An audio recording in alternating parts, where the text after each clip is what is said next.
So speaking of major injuries, Mekhi Becton suffering one now, the knee injury, a second knee injury.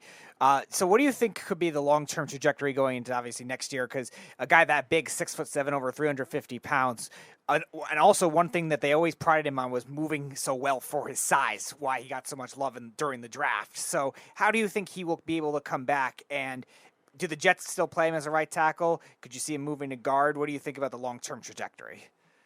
Dancing bear is the term they talked about Mekhi Becton coming out of Louisville. Again, the crazy body. Again, he got all the comparisons to Jonathan Ogden's. Again, Hall of Fame talents, Hall of Fame traits is what they said about Mekhi Becton. But obviously, he's only played 8 complete games. And when I say complete, there's been several games throughout Mekhi Becton's career where he started games and didn't finish them. Obviously, the biggest example is the season opener last year where where he gets out for the year. And again, we have another out for the year here. So only 8 complete games in what will amount to be 3 years because he's been placed on IR. So he's officially out for the season. And then they make the 5th-year option decision coming up in May. So 8 games in 3 years, they can't possibly exercise that option, especially now the 5th-year guarantee. It's fully guaranteed now. It's not just injury anymore. So they will decline that 5th-year option coming up in May. But Saleh gave this passionate plea and really went over the top. I think he went more than above to say that Mekhi Becton's story is not written yet.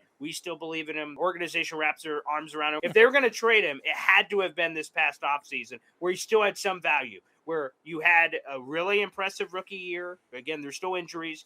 A complete wash in year number 2. And then if you really wanted to flip him and convince somebody would have said, again, I always call it the save the stripper mentality, because we all go to the strip club. We go, we could save that girl that's up there. She has a great life that is just untapped potential. So people would have believed that with Mekhi Becton. But now with 2 complete out years that you had to throw in the garbage, not including the rookie year, he has no value. So the Jets have no choice but to wrap their arms around this man. And he will then be entering his contract year with them declining the 5th-year option, which I expect to happen in May, which means 2023 will be contract year, boom or bust.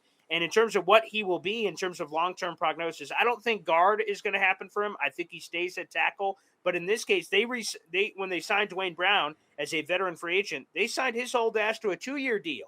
They gave themselves a little bit of flexibility heading into next year, and he's exclusively played left tackle. He's never played any other position in the NFL. So they have in their back pocket a left tackle for both 2022 and 2023. George Fant is not under contract beyond 2022. So they have Mekhi Becton there. He is projected to be the right tackle next year. But, of course, we have to see, would the Jets draft a tackle? I imagine they would.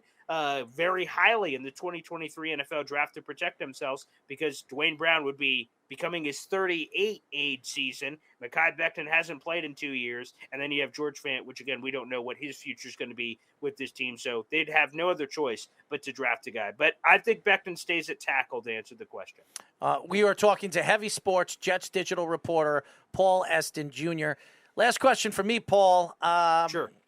Joe Douglas. Now, if Zach Wilson fails this year, he has a terrible season. He does not look like the quarterback that everybody thought he was going to be. And then next year's draft class is stacked with quarterbacks. Everybody believes this is the best quarterback class since the Sam Darnold quarterback class, where there was only 2 quarterbacks that really showed up to be any good. I mean, Lamar Jackson and Josh Allen. The other guys, Baker Mayfield's all right, you know.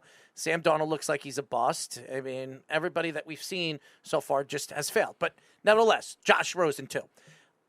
When you look at Zach Wilson and Joe Douglas, are they together when it comes to the organization deciding on what they're going to do moving forward if Zach Wilson fails this year? Do they fire Joe Douglas if Zach Wilson fails?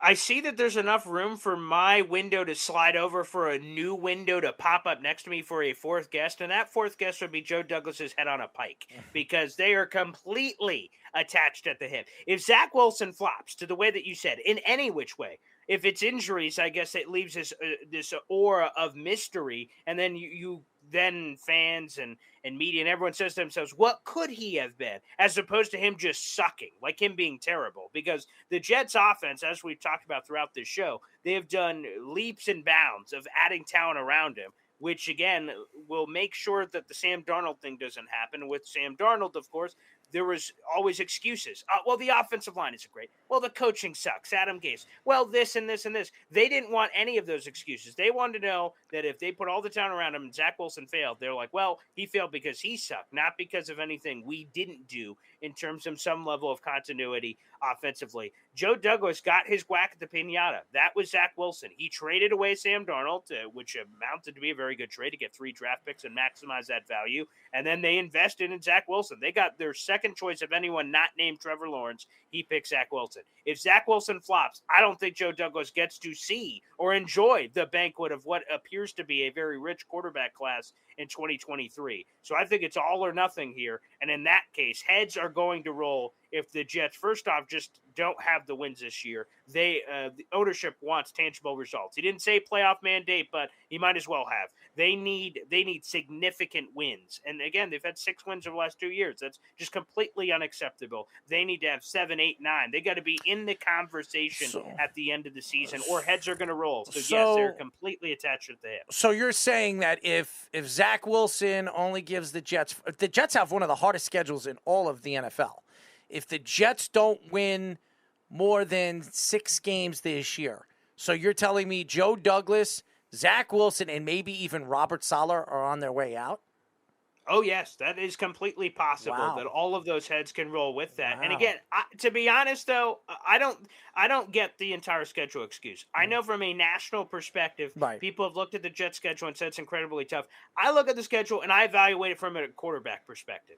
When you look at the first 4 games, let's throw that out because it's unusual. They have the entire AFC North. That's the first time in Jets history that they will open up a season against an entire division like that. You have the combination of Kenny Pickett and Mitch Trubisky. Even if somehow the technology existed where they could combine their powers together, that still is a mediocre quarterback. So there's one. And then you have Jacoby Brissett week 2. Jacoby Brissett?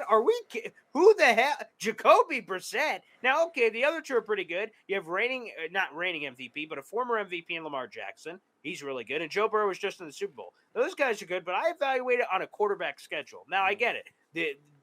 More of it goes in than that. The Steelers defense is really good. Myles Garrett, Jadeveon Clowney are pretty good. So I know it goes beyond that, but purely from a quarterback perspective, which is how I always evaluate the schedule on a time-to-time basis, 2 of those quarterbacks seem pretty beatable. Tua, I don't believe in Tua. They got to play him twice in the year. Go to the other half of the schedule. Trevor Lawrence, Justin Fields, Jared Goff, whoever the hell, Geno Smith, that guy looks familiar. Look at those quarterbacks. This incredibly difficult schedule for the Jets, I think, is bullshit. I don't think it's this impossible schedule. It sounds like an excuse that if the Jets don't win, the schedule looked a little rough. No, it doesn't. It is completely manageable. Now, there's tough games. Russell Wilson, Aaron Rodgers back-to-back. I don't know whose cereal the Jets front office pissed in, but so that doesn't look great. But you know what? At the end of the day, I think there's more than enough meat on this bone for the Jets to win some goddamn football games. I think I'm a little sick and tired of this. How many games do you want the Jets to win? How many do I want them to win? My prediction on the schedule show when it came out was 9-8. But I think what's realistic is 7-10, 8-9, 9-8. I think somewhere in that ballpark, especially with all the games I just talked about. And plus, you have Mike White somehow beat the Bengals. Who would have predicted that crap before the season? So there may be games they win that they shouldn't, and vice versa. Maybe they blow a game against the Lions. I can't wait for that one. That one will be spectacular. They're going to win games they shouldn't and lose games they probably shouldn't. But either way, when you look at the schedule, to me, 7, 8, 9, if there's somewhere in there, that seems like legitimate progress that you could look ahead to in 2023, where everyone seems to believe if they make all these leaps and bounds, that's the playoff year. That's the magical year where things can happen. Yes, because then you have Elijah Moore for his 3rd year. You have all these other guys. You have Garrett Wilson for his 2nd. He gets more accustomed to the offense. And then the offensive line, if they could stay together and McGovern stays healthy. McGovern's a very important piece because Zach Wilson's growth really concerns me from the center position because the center runs that offensive line. He's the guy that is I guess you could say, the captain of that line. And McGovern could not stay healthy, even though to me, everything that we've seen statistically, stats show us that McGovern's been a top 10 center in the NFL really since he's been there with the Jets. So I expect him to show up this year. I expect him to stay healthy with a veteran line and Elijah Vera-Tucker. He is an all-pro player this year. I believe that. Yeah, I will tell you, I think Jet fans, unfortunately, are spoiled. They have caviar taste. They had Kevin Mawai, Pro Football Hall of Famer, and Nick Mangold, 7-time Pro Bowler, back-to-back. They slapped cheeks as they were passing from Kevin Mawai going out to Nick Mangold coming in. So they've had this 20-year run, essentially, of amazing all-pro center level. And then they went into this, as soon as Nick Mangold left and retired, this weird musical chairs at center, and it's so important to the line. Connor McGovern, here's the thing. While there are analytics that will tell you that he has proven to be a top 10 center and incredibly durable during his time with the Jets, he's not this top 5 center, but he's not this bottom 5 center. He's just this steadying presence. He's just a rock solid guy who, if we lined up all the centers in the NFL, he's probably somewhere in between 15 and 20. I would say that's somewhere where he is. Yes. And again, that's okay, especially, you mentioned it, Elijah Tucker and Laken Tomlinson. When centers have good players around them, they play better. Their level is raised. So Elijah Tucker has this all-pro potential. Laken Tomlinson is a Pro Bowler from last year. Dwayne Brown, the guy they just brought in, also a Pro Bowler from last year. And George Fant is coming off a really special year as well. So when you look at that offensive line, again on paper, which we've kind of mentioned that caveat a lot of times, has top 10 potential. But, of course, they have to stay healthy, and they have no level of continuity with each other. They're mean. They're mean because Dwayne Brown is mean. I've heard a lot about him. Laken Tomlinson's funny, but he's mean. Elijah Vera-Tucker is very mean. And on the other side, George Fant, he doesn't really talk, but he plays mean. So that's a mean offensive line. Yes. Yeah.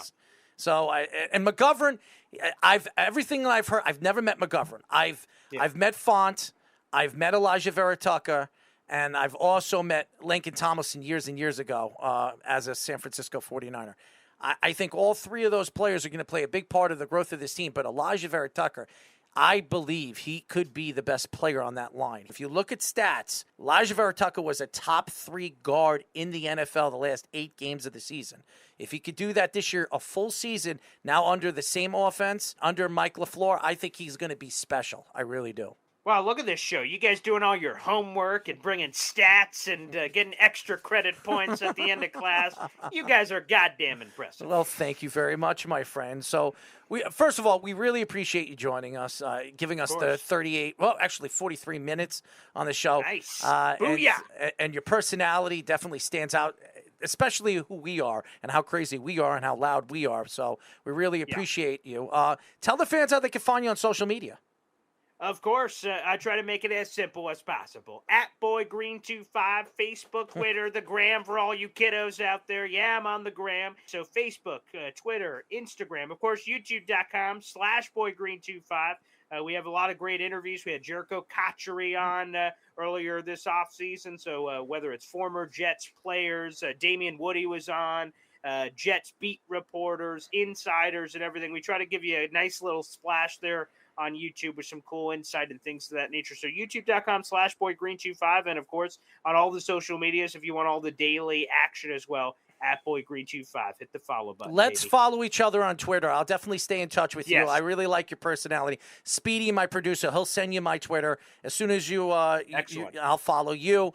And we'll be in touch, man. I definitely want to get you on again. I love your personality, man. You have a crazy personality. Well, thank you very much. So, your people, your producer, talk to my producer, my people, and we'll figure it all out. So, Petey, hop in the DM, slide on in there, slip and slide, and we'll make it happen. Well, he's got to learn how to slip and slide, Yeah, that's true. Last time I did that, I had bruises on my chest.